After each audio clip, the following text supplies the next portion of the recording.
इस वीडियो में हम एक इम्पॉर्टेंट सेल ऑर्गेनेल माइटोकॉन्ड्रिया के बारे में जानेंगे। इस टॉपिक को हम थोड़ा डिटेल में पढ़ेंगे ताकि ये आपको चैप्टर रेस्पिरेशन के लिए बेस की तरह काम में आए। तो सबसे पहले माइटोकॉन्ड्रिया से रिलेटेड हिस्ट्री के बारे में जानते हैं। माइटोकॉन्ड्रिया को सबसे पहले ऑब्जर्व किया था कॉलिकर ने in the striated muscles of insects. Richard Altmann ने इन्हें बायोप्लास्ट नाम दिया था और एल्टमन ने ही एक स्टेन डेवलप की थी that has specificity for mitochondria. Term mitochondria was given by C Benda. इस शब्द में माइटोस का मतलब है थ्रेड और कॉन्ड्रियन का मतलब होता है ग्रैन्यूल। माइकेलिस ने एक supravital stain Janus green B use करके माइटोकॉन्ड्रिया को स्टेन किया था और यह डेमोन्स्ट्रेट किया था कि सेल के अंदर माइटोकॉन्ड्रिया ही वो जगह है जहां पर ऑक्सीडेशन रिडक्शन रिएक्शन होती है। बहुत सी बार एग्जाम में पूछा जाता है कि which dye is used to stain mitochondria, तो आपका जवाब होगा जेनस ग्रीन। अगला पॉइंट जो आपको याद रखना है वो है ऑटो वॉरबर्ग को कहा जाता है फादर ऑफ रेस्पायरोमेट्री। अगला इंपॉर्टेंट पॉइंट है 1961 में मिचेल ने प्रपोज की थी chemiosmotic coupling hypothesis for the ATP production in mitochondria. Chemiosmotic hypothesis के बारे में हम चैप्टर फोटोसिंथेसिस और चैप्टर रेस्पिरेशन में डिटेल में जानेंगे। हिस्ट्री के बाद हम माइटोकॉन्ड्रिया के अकरेंस और डिस्ट्रीब्यूशन के बारे में बात करते हैं। क्योंकि माइटोकॉन्ड्रिया एक मेम्ब्रेन बाउंड सेल ऑर्गेनेल है तो ये आपको यूकैरियोटिक सेल में ही मिलेगी। अगर आपने मेरा प्रोकैरियोटिक सेल स्ट्रक्चर का वीडियो देखा होगा तो वहां हमने देखा था कि मेम्ब्रेनस इंक्लूजन, जिन्हें मेसोजोम्स कहते हैं, वे रेस्पिरेशन से रिलेटेड फंक्शंस परफॉर्म करते हैं in the prokaryotes. Eukaryotic cell में जनरली माइटोकॉन्ड्रिया आपको साइटोप्लाज्म में यूनिफॉर्मली डिस्ट्रीब्यूटेड दिखाई देगा, पर कुछ सेल्स में उनका डिस्ट्रीब्यूशन बहुत रेस्ट्रिक्टेड होता है। Distribution and number of mitochondria are often correlated with the type and function of the cell. ऐसे सेल्स जिनमें एनर्जी रिक्वायरमेंट ज़्यादा होती है, जैसे कि वो सेल्स जो मैकेनिकल और ऑस्मोटिक वर्क्स में एंगेज्ड होते हैं, उनमें माइटोकॉन्ड्रिया की संख्या ज़्यादा होती है। मायोकार्डियल मसल सेल्स में बहुत सारे बड़े बड़े माइटोकॉन्ड्रिया होते हैं जिन्हें सार्कोजोम्स कहते हैं। एनिमल सेल्स में ज्यादा संख्या में माइटोकॉन्ड्रिया होते हैं compared to that in the plant cells, क्योंकि एनिमल्स को ज्यादा एनर्जी की जरूरत होती है, वे कंटिन्यूसली मूव करते रहते हैं। प्लांट्स एक जगह पर होते हैं तो इसलिए उनकी एनर्जी रिक्वायरमेंट कम है, इसलिए उनके अंदर माइटोकॉन्ड्रिया कम होते हैं। मैच्योर्ड आरबीसीज में माइटोकॉन्ड्रिया एब्सेंट होते हैं और इसी वजह से ये जो आरबीसीज है वो ज़्यादा से ज़्यादा ऑक्सीजन कैरी कर सकते हैं, क्योंकि माइटोकॉन्ड्रिया तो नहीं है और इसी कारण वे खुद ऑक्सीजन यूटिलाइज नहीं करेंगे, तो इसीलिए ज़्यादा से ज़्यादा ऑक्सीजन वे कैरी कर सकते हैं। अब बात करते हैं माइटोकॉन्ड्रिया के केमिकल कॉम्पोजिशन की। In general mitochondria contain 65 to 70% proteins, 25 to 30% lipids, 0.5% RNA and small amount of DNA. Lipid content of mitochondria are composed of 90% phospholipids, जिसमें लेसिथिन्स और सेफेलिन्स मेजर क्वांटिटी में होते हैं, 5% या उससे कम कोलेस्ट्रॉल और 5% फ्री फैटी एसिड और ट्राइग्लिसराइड्स। केमिकल कॉम्पोजिशन के बारे में हम और जानेंगे जब हम माइटोकॉन्ड्रिया का स्ट्रक्चर देखेंगे तब। अभी आप सिर्फ इतना याद रखिए कि mitochondria they are rich in manganese. इनमें 70s रिबोसोम्स होते हैं और सर्कुलर डीएनए भी होते हैं। Mitochondrial DNA have large number of CG base pair. अब माइटोकॉन्ड्रिया की शेप और स्ट्रक्चर की बात करें तो typical mitochondria is sausage shaped और cylindrical, having a diameter of 0.2 to 1 micrometer and length 1 to 4 micrometer. Mitochondria may change from one form to another depending on the physiological conditions of the cell. So considerable variability is observed in the shape and size of mitochondria. Mitochondria, unless specifically stained, is not visible under microscope. तो staining के बाद जब आप देखोगे तो आपको पता चलेगा कि mitochondria is a double membrane bound structure, मतलब इसके अराउंड दो मेम्ब्रेन्स है, आउटर मेम्ब्रेन और इनर मेम्ब्रेन। ये दोनों भी मेम्ब्रेन्स करीब 6 नैनोमीटर थिक है और लिपोप्रोटीनाशियस इन नेचर है। Outer membrane is smooth and it contain about 40% lipid with a lipid protein ratio of 0.8. इस आउटर मेम्ब्रेन में बहुत से इंट्रिंसिक ट्रांसपोर्ट प्रोटीन्स है जिन्हें पोरिन कहते हैं। ये पोरिन इस लिपिड बाइलेयर में एक एक्वियस चैनल बनाते हैं, जिसकी वजह से ये आउटर मेम्ब्रेन एक सीव की तरह दिखती है, which is freely permeable to many small molecules and ions. ये जो आउटर मेम्ब्रेन है वो कंटिन्यूअस है, यहां आपको कोई फोल्डिंग्स नहीं दिखाई देती।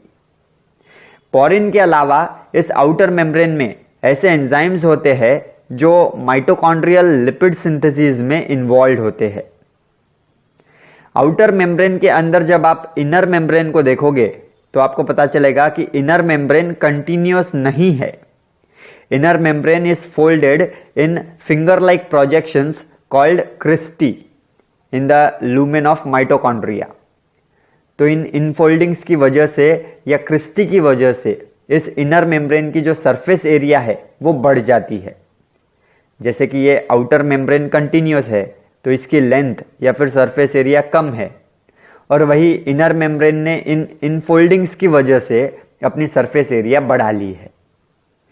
इनर मेम्ब्रेन में लिपिड प्रोटीन रेशियो लगभग 0.3 होता है, और इनर मेम्ब्रेन की एक खासियत है कि it is rich in one type of phospholipid called as cardiolipin, which makes this membrane impermeable to a variety of ions and small molecules. तो अब आपको ध्यान में आ गया होगा कि क्यों माइटोकॉन्ड्रिया की आउटर मेम्ब्रेन को फ्रीली परमिएबल इन नेचर और इनर मेम्ब्रेन को इम्परमिएबल इन नेचर कहा जाता है। इनर मेम्ब्रेन में वो एंजाइम्स होते हैं जो इलेक्ट्रॉन ट्रांसपोर्ट पाथवे में इंपॉर्टेंट रोल प्ले करते हैं, जैसे कि NAD, FAD और चारों साइटोक्रोम्स। वही यहां पर सक्सिनेट डिहाइड्रोजनेस, एकोनिटेस और ATP सिंथेसाइजिंग एंजाइम्स भी रहते हैं। आपको लग रहा होगा कि मैं ये सब एक्स्ट्रा इंफॉर्मेशन क्यों दे रहा हूं, क्योंकि आपकी जो बेसिक रेफरेंस बुक्स है उन्होंने इस टॉपिक में इन एंजाइम्स के बारे में कुछ नहीं कहा है, पर मैंने ये टॉपिक इस तरह से प्रिपेयर किया है कि जो भी कनेक्टिंग पॉइंट्स है फॉर द चैप्टर रेस्पिरेशन वो सारे इसी टॉपिक्स में कवर कर लिए जाए।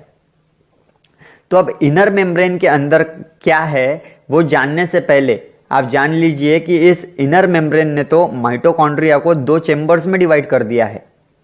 तो पहला है इन दोनों मेम्ब्रेन के बीच में की स्पेस, जिसे कि इंटर मेम्ब्रेन स्पेस या फिर आउटर चेंबर या फिर पेरीमाइटोकॉन्ड्रियल स्पेस कहते हैं।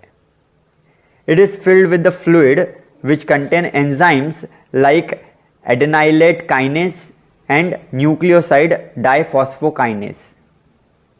अब इस इनर मेम्ब्रेन के अंदर की तरफ आपको दूसरा चेंबर जो दिख रहा है दैट इज इनर चेंबर या फिर मैट्रिक्स या फिर माइटोकॉन्ड्रियल मैट्रिक्स। इस मैट्रिक्स में होते हैं बहुत से enzymes which are required for oxidation of pyruvate and fatty acid and for the citric acid cycle या फिर क्रेब्स साइकिल जिसे कहते हैं। इस सब के बारे में हम रेस्पिरेशन चैप्टर में पढ़ेंगे। तो आप अभी सिर्फ इतना याद रखिए कि क्रेब्स साइकिल जो है वो मैट्रिक्स में होती है। Beside these enzymes the matrix also contain ATP, ADP, AMP, phosphates, NAD, NADP, coenzyme A and various ions such as potassium, magnesium and calcium।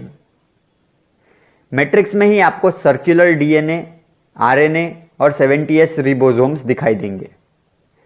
अब मैट्रिक्स के बाद सबसे आखिर में हम एक इंपॉर्टेंट पॉइंट जिसके बारे में जानेंगे वो है ऑक्सीजोम्स या फिर उसे ही F1FO पार्टिकल कहते हैं। इनर मेम्ब्रेन के दो भाग हैं, आउटर फेस जिसे कि सी फेस या फिर साइटोसोल फेस कहते हैं, वो इंटर मेम्ब्रेन स्पेस की तरफ का हिस्सा है, और इनर फेस जिसे कि एम फेस या फिर मैट्रिक्स फेस कहते हैं, वो मैट्रिक्स की तरफ का हिस्सा है। इस इनर मेम्ब्रेन के एम फेस पर आपको बहुत सारे रिपीटेड यूनिट्स दिखाई देंगे किसी स्टैक पार्टिकल के, जिन्हें ऑक्सीजोम्स या फिर इनर मेम्ब्रेन पार्टिकल या फिर एलिमेंट्री पार्टिकल या फिर उसे ही F1FO पार्टिकल भी कहते हैं।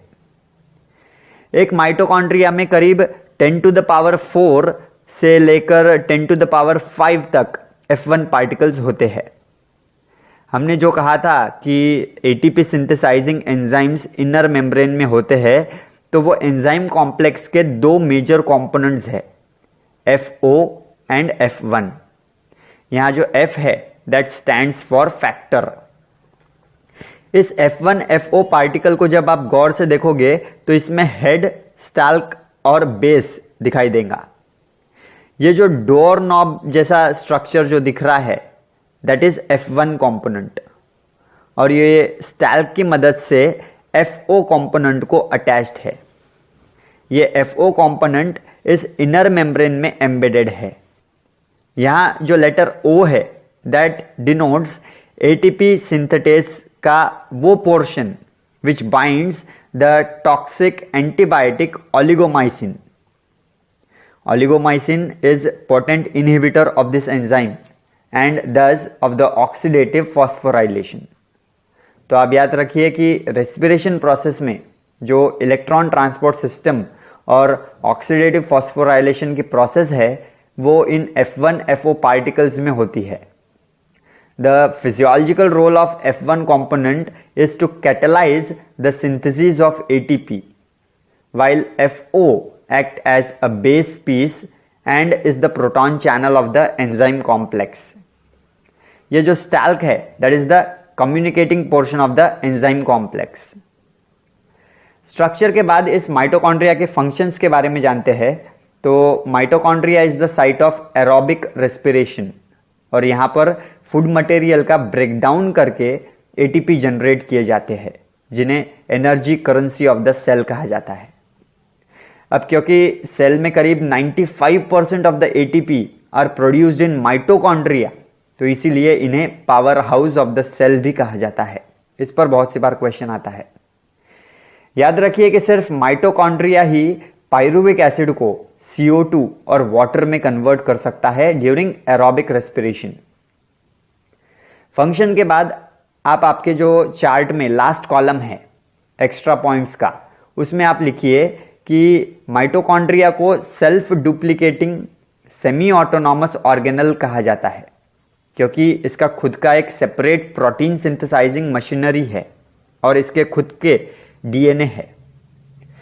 दूसरा पॉइंट लिखिए कि mitochondria divides by fission. Total number of mitochondria in a cell they are collectively called as chondriome. और आखिर में लिखिए कि माइटोकॉन्ड्रिया एक ऐसा सेल ऑर्गेनेल है जिसमें सबसे ज्यादा एंजाइम्स होते हैं, लाइसोसोम से भी ज्यादा। तो यहां हम माइटोकॉन्ड्रिया टॉपिक फिनिश करते हैं। जिन्हें ये वीडियो ज्यादा कॉम्प्लेक्स लग रहा है उनके लिए मैं एक सिंपल सा और शॉर्ट सा वीडियो माइटोकॉन्ड्रिया टॉपिक पर अपलोड करूंगा। अगली वीडियो में हम प्लास्टिड स्टडी करेंगे।